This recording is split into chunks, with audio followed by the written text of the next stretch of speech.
Gwendoline Amon marche dans les pas de son grand-père, le célèbre dramaturge Jean Anouilh. Seulement, ce titre de petite fille de n'a pas toujours été évident à porter pour l'actrice.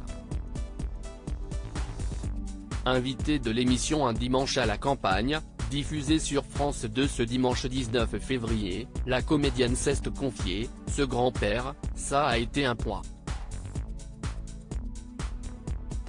Pas lui directement, c'était un grand-père très normal. La différence de traitement, Gwendoline Amon a commencé à la ressentir à l'adolescence. Elle s'est remémorée: il est mort 1 ou 2 ans avant, note de la rédaction, son entrée au lycée, donc c'est affreux. Vous êtes stigmatisé. C'est sûr, elle va réussir. Vous avez ce genre de réflexion débile.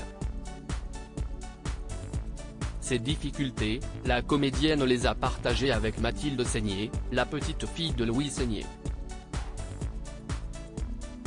La vedette de la série Cassandre a expliqué: j'avais une copine qui était en cours de théâtre avec moi, Mathilde Seigner.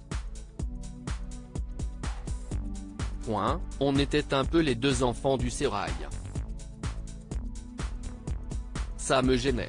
Supérieur à photo, Sonia Rolland, Gwendoline Amon. Leur première journée à Monte-Carlo: tu portes aussi les casseroles des autres. La comédienne a assuré: moi, je suis typiquement la fille dont on se dit qu'elle n'a jamais eu de problème. Je l'ai entendu depuis toujours. Ce n'est pas vrai.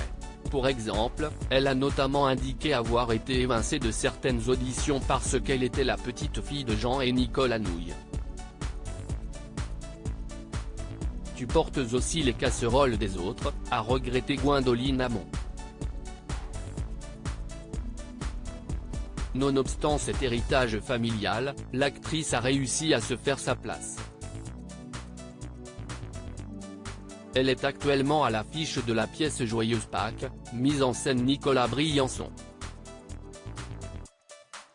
Article écrit en collaboration avec 6 médias Crédit Photo, Un dimanche à la campagne, France 2. But